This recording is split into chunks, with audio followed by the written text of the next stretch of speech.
आदमी जिसका नाम सैयद अहमद मोहिउद्दीन है, ये देश में आतंकवादी घटना को अंजाम देने के लिए कुछ कार्रवाइयां कर रहा है और इसके ह्यूमन इंटेलिजेंस को भी डेवलप किया गया और जाना गया कि ये आदमी जो है इसकी मूवमेंट अहमदाबाद में ही लोकेट हो रही है। तो सर्च की गई तो इसके पास में एक बैग मिला जिसके अंदर एक बॉक्स में अच्छे से रैप किए हुए एक डब्बे के अंदर 3 वेपन मिल गए। गुजरात एटीएस के डीवाईएसपी श्री यशवंत चौधरी को एक इन्फॉर्मेशन मिली थी कि हैदराबाद का रहने वाला एक आदमी जिसका नाम सैयद अहमद मोहिउद्दीन है, ये देश में आतंकवादी घटना को अंजाम देने के लिए कुछ कार्रवाइयां कर रहा है और इसी के कॉन्स्पिरेसी के भाग के तहत ये गुजरात अहमदाबाद भी आने वाला है। इस इन्फॉर्मेशन को सीनियर अधिकारियों के साथ शेयर किया गया, काफी टीम्स बनाई गई, टेक्निकल एनालिसिस किया गया, इसके ह्यूमन इंटेलिजेंस को भी डेवलप किया गया और जाना गया कि ये आदमी जो है इसकी मूवमेंट अहमदाबाद में ही लोकेट हो रही है।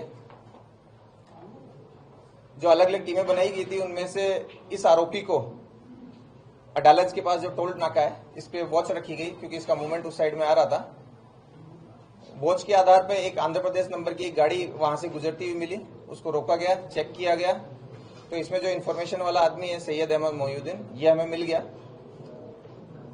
इसको चेक किया गया, सरकारी विटनेसेस के सामने इसकी सर्च की गई तो इसके पास में एक बैग मिला जिसके अंदर एक बॉक्स में अच्छे से रैप किए हुए एक डब्बे के अंदर 3 वेपन मिल गए। ये 2 ग्लॉक थी, साथ में एक बेरेटा पिस्टल है और साथ में 30 राउंड है।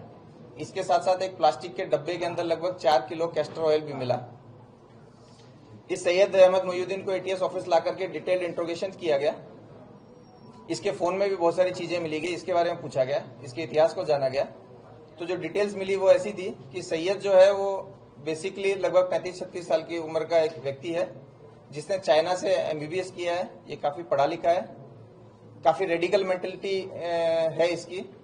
ये भारत में मोटे प्रमाण में मतलब बड़ी लोगों को नुकसान पहुंचा पाए इस तरह की आतंकवादी घटना को अंजाम देना चाहता था। इसके लिए बहुत सारे फॉरेनर्स के कांटेक्ट में था।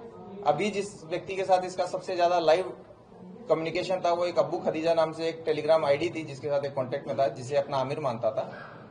अब्बू खदीजा जो है वो आईएसकेपी का हो सकता है, ऐसा इसका मानना है।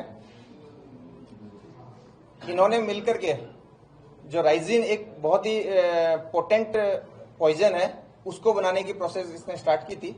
उसके लिए इसने रिक्वायर्ड कैस्टर सीड्स, एसीटोन्स, क्रशर्स वगैरह वगैरह जो इसको चाहिए वो इसने प्रोक्योर किए थे और वो केमिकल प्रोसेस भी चालू कर दी थी। इस पर्टिकुलर विजिट में इसको ये वेपन की डिलीवरी होनी थी। इन वेपन की डिलीवरी के बारे में जब पूछा गया तो ये कलोल के आसपास से इसको एक लोकेशन पे ये डेड ड्रॉप की तरह ये वेपन मिला था। इसके फोन को और डिटेल से देखा गया तो इसके अंदर एक सस्पेक्ट नंबर भी मिला जो कि इस कंडीशन में इसको उससे कांटेक्ट करना था कि अगर वो ये डेड ड्रॉप नहीं ले पाता है तो। इस नंबर को जब चेक किया गया तो ये नंबर यूपी से मूल इसका एसडीआर होना पाया गया और इसका मूवमेंट गुजरात में होना पाया गया।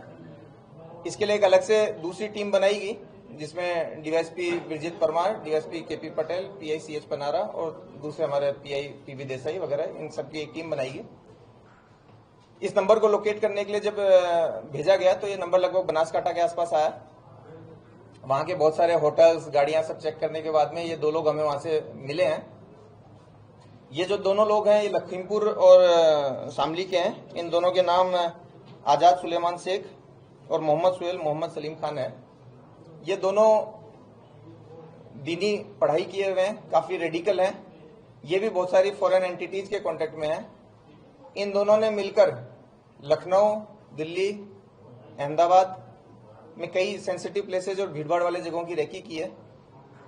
साथ ही इन लोगों का जो मूवमेंट है वो कश्मीर में भी दिखाया है इन टेक्निकली। इन लोगों ने ये जो डिलीवरी है, जो वेपन्स की डिलीवरी है, वो हनुमानगढ़ राजस्थान जो कि एक भारत पाकिस्तान बॉर्डर का जिला है, वहां से ये डिलीवरी ली है और डिलीवरी लेकर के ये कलोल में इस डिलीवरी को ड्रॉप करके इन्होंने अपना जो उस जगह के जो फोटो, वीडियो और लोकेशंस है वो अपने फॉरेनर हैंडलर को भेजे थे, जिसके आधार पे सैयद ने इसकी आगे डिलीवरी ली थी। इस तरीके से गुजरात एटीएस की कंप्लीट जो टीम है उसने टेक्निकल एनालिसिस और ह्यूमन इंट के आधार पे एक अच्छा मॉड्यूल पकड़ा है जिसमें 3 जो मुख्य आरोपी हैं उनको अभी तक हम पकड़ लिए हैं। आगे इन्होंने जो डिलीवरी ली उसका सोर्स, ये जो पॉइजन बना रहा है उसका यूज, ये जो फंडिंग कलेक्ट कर रहा है उसके बारे में वो डिटेल इंट्रोगेशन के बाद में हम आपको बता पाएंगे। ये जो 3 लोग हैं, इनमें से पहले आरोपी को हमने अरेस्ट करके इसका रिमांड लिया है, उसमें हमें 17/11 तक उसका रिमांड मिला है। दोनों दूसरे अक्यूज को भी अरेस्ट कर लिया गया है और उनको आज हम कोर्ट के सामने प्रोड्यूस करेंगे।